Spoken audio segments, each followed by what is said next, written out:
Olá pessoas, tudo bom com vocês? Bem-vindos a Carnivinas, eu sou a Rá e hoje eu tô trazendo mais uma resenha literária pra vocês, tá certo? E dessa vez eu vou falar sobre Sal e Açúcar, da Rebeca Carvalho, que saiu ano passado aí no Brasil, pela editora Galera Record, tá certo? Mas ele tinha sido publicado originalmente nos Estados Unidos em 2022, se não me falha a memória. Porque a Rebeca, apesar de ser recifense, apesar de ser pernambucana, mora nos Estados Unidos e conseguiu publicar seu primeiro livro por lá, tá? Então ele foi originalmente publicado em inglês e no Brasil ele foi traduzido para português pela Fernanda Castro, autora de Mariposa Vermelha, que também é recifense. Então sim, todos os pontos desse livro tem um borogodó, tem um quezinho recifense, tá certo? Tem um sotaque mais pesado, tem uma coisa assim, tem um negócio mais gostoso. Mas antes de mais nada, qual é a história de Sal e Açúcar? Bom, Sal e Açúcar é basicamente um Romeu e Julieta que no lugar de espadas a gente tem brigas com rolos de massa, tá? Nesse livro a gente segue Lari Ramírez, que é a herdeira da padaria Sal, e Pedro Molina, que é o herdeiro da padaria Açúcar. Essas duas padarias existem umas 3 gerações em Olinda, tá? Lá nas ladeiras, lá perto do sítio histórico de Olinda. São padarias tradicionais, só que essas padarias estão em pé de briga desde que abriram. Porque a avó da família, a bisavó da família Ramírez alega que a bisavó da família Molina traiu ela e roubou a receita dela, e é uma briga, uns caçando, não sei o que a família tá brigada desde então. Desde que as padarias abriram, as famílias estão brigadas, e o único acordo que eles têm entre si é que a padaria Açúcar só lida com panificação doce, só de fazer tortas, bolos, sonhos e coisas do tipo, enquanto a padaria Sal só lida com os salgados. Faz pão de queijo, faz pão francês, faz pão de forma, faz cuscuz, esse tipo de coisa. Então, uma não mexe no quesito da outra. O problema é que, logo no começo do livro, a avó de Lari, que é quem comanda a Sal, falece, ela morre, tá certo? A gente já começa no livro no dia do enterro dela, com Lari não sabendo lidar, tendo fugido do enterro da avó. E a briga com os Molina fica pior ainda, porque os Molina pegaram um serviço de buffet e fizeram empadinha. E empadinha é coisa salgada, é coisa da Sal, não sei o que. E depois do enterro da avó de Lari, a gente tem mais uma briga entre as famílias, com a mãe de Lari e a mãe de Pedro, quase saindo nos tapas no meio da rua, tá certo? E é no meio dessa confusão que Lari precisa lidar com o luto pela perda da avó, a pressão que a mãe está botando nela porque ela está no terceiro ano do ensino médio, ela tem 17 anos, ela vai prestar vestibular no final do ano, e a mãe dela, que é desde que Lari nasceu, a mãe dela sonha com que Lari seja a primeira Ramírez a ir para a faculdade, que ela realize o sonho do seu falecido pai, do falecido pai de Lari, de estudar economia, e a mãe dela bota uma pressão danada, faz a menina estudar o tempo todo. Lari basicamente não tem amigos na escola porque o tempo todo dela é só estudar, só estudar, só estudar. Ela não tem tempo livre pra fazer o que ela gosta, nada disso. Não bastasse tudo isso, porque assim, luto com a avó, pressão pro vestibular já é coisa demais pra um adolescente lidar. Ainda temos a questão de que a padaria Sal não anda bem das pernas. E se a padaria fechar, a família de Lari não tem mais nada, porque eles moram no prédio da padaria, tá certo? Eles dependem completamente da padaria, é só Lari e a mãe dela no mundo agora. E Lari tá desesperada tentando salvar a Sal, tentando se salvar, tentando sobreviver tudo isso que tá acontecendo com ela. E isso ela acaba entrando pro clube de gastronomia da escola.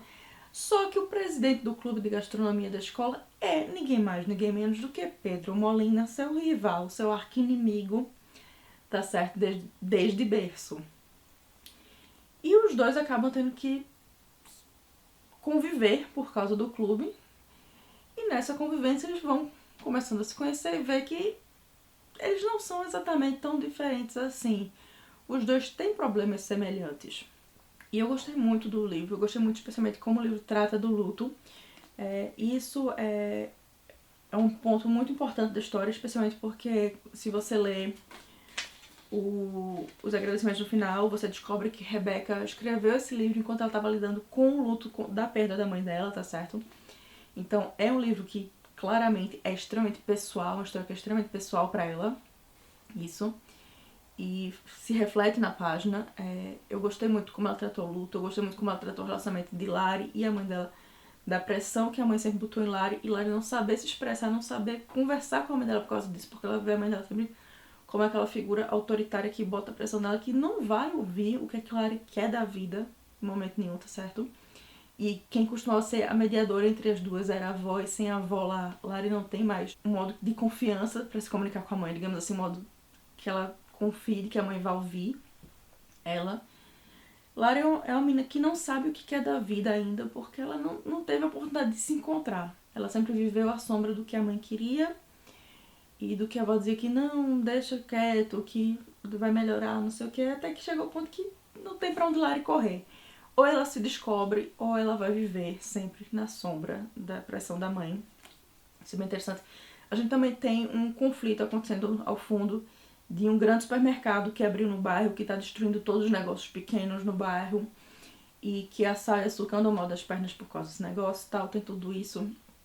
É uma história bem de come of age, como se diz, né? Nos Estados Unidos, de autodescoberta, de amadurecimento, tá? Eu gostei muito do personagem da Lari. Tem algumas coisas que eu me identifiquei muito com ela, que eu passei na minha época de ensino médio também, de pressão de entrar na faculdade, de conseguir uma vaga na universidade pública, porque a minha família não tinha dinheiro para pagar uma universidade particular. Essa pressão, assim, foi bem... Lari, eu te entendo. Lari, eu te vejo. Eu te vejo. Eu sei o que tá passando aí, tá certo? Eu adorei a parte de como a história tem um sotaque nordestino, tem um sotaque pernambucano, recifense. Você consegue ler nas páginas, porque a gente vê voinha, voinho, painho, maninha escrito o tempo todo. A gente vê palavreados que são extremamente recifenses. Tipo assim, foi uma delícia poder ler e ouvir o modo como eu penso no português na página, sabe? Parecia que eu tava em Recife. Foi maravilhoso. Inclusive, adoraria um audiobook desse livro só pra poder ficar ouvindo as pessoas falando em pernambuquês no pé do meu ouvido. Seria uma delícia. Eu gostei muito, a tradução de Fernanda foi muito, muito fiel ao que é o recifense, como a gente fala em Recife, em Olinda, sabe? Na capital pernambucana, sabe? Nesse meu bairrismo, assim, de leve. Eu gostei muito disso. Eu gostei dos personagens, de como eles são explorados, de como eles amadureceram. Eu gostei de como o relacionamento de Lara e Pedro foi crescendo aos pouquinhos, foi crescendo de um modo assim fofo, doce, sem grandes pressões, além do fato que estarem namorico escondido atrás das famílias, né? Porque a irmã dos dois é capaz de se matar se descobrissem. Mas é uma história muito, muito fofa, muito gostosinha, assim. Rebeca arrasou nesse livro de estreia dela. Meu único problema grande com esse livro, tá certo? Que foi um problema grande, que foi até porque eu demorei mais pra ler ele, eu não consegui ler ele tão rápido. Foi que a cada 5 páginas eu tava passando fome. Tava passando desejo, porque cada 5 páginas se falava de bolo de rolo, se falava de brigadeiro, se falava de cuscuz, se falava de espetinho, de tapioca, de coxinha disso, de aquilo, de tudo que eu não tenho acesso aqui na Estônia, tá certo? Porque eu não tenho nenhuma goiabada em casa.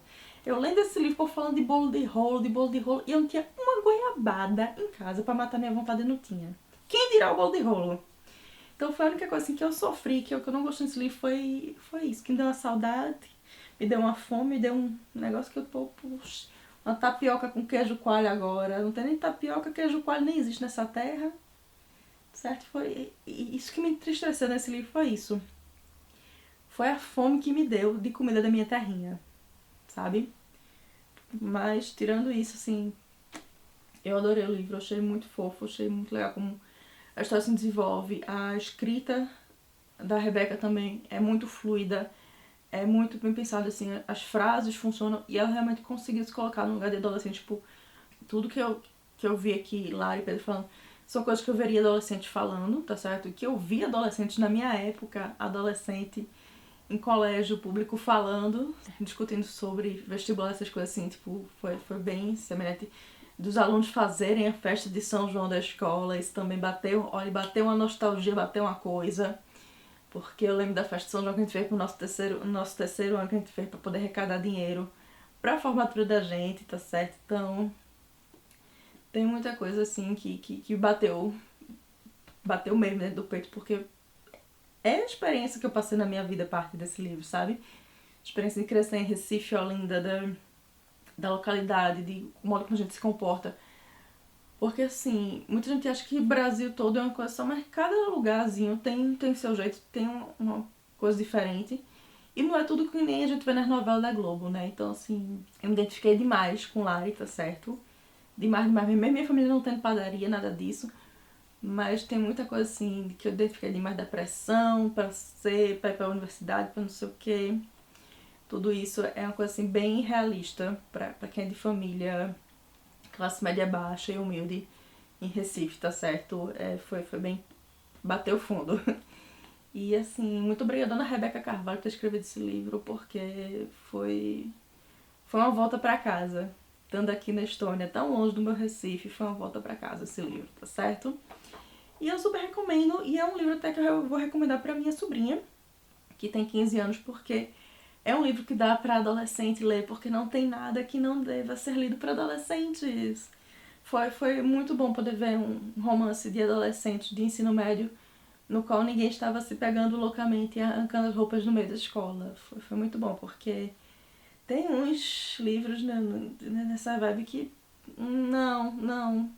Então poder ter um livro que eu posso recomendar, posso dar pra minha sobrinha ler, sem peso na consciência, sem medo de ter coisa errada, é bom também demais, dá conta, certo? Mas é isso. Não tem mais o que falar, só ia rasgar seda pra Rebeca. Eu gostei muito como ela explorou Olinda e o viver em Olinda nesse livro, tá certo?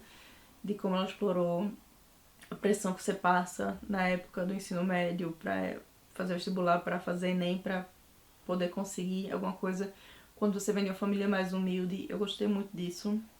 E o relacionamento de mãe e filha também foi uma coisa que eu me identifiquei demais nessa história. E é isso, só posso rasgar seda pra sair açúcar. É bom demais. E agora, vocês dêem licença que eu vou ali passar vontade de novo de querer, porque eu tava falando de bolo e rolo aqui, tava falando de coisa assim. E vou passar vontade de novo, porque não continuo não tendo nem taco de goiabada em casa pra comer. Eu tenho que pedir. Tenho que comprar no site que vende importado daqui. Pra ver se tem goiabada lá no estoque. Mas é isso. Me conta aqui embaixo se vocês já leram Sal e Açúcar, o que é que vocês acharam desse livro, tá certo? Conta aqui nos comentários. Também me conta quais outros romances nacionais fofinhos e sem cenas mais apimentadas vocês leram nos últimos tempos que vocês recomendam, me conta aqui embaixo, tá? E se você curtiu o vídeo, deixa sua curtida aqui, se inscreve no canal pra não perder os próximos vídeos. E também me segue no Instagram e no Threads pra ver como é que tá a minha vida aqui nos bastidores desse canal, o que é que eu ando lendo no momento, o que é que eu ando fazendo da vida, poder opinar em vídeos futuros, tá certo? Me segue por lá. Mas é isso, eu fico por aqui e vejo vocês no próximo vídeo. Tchau!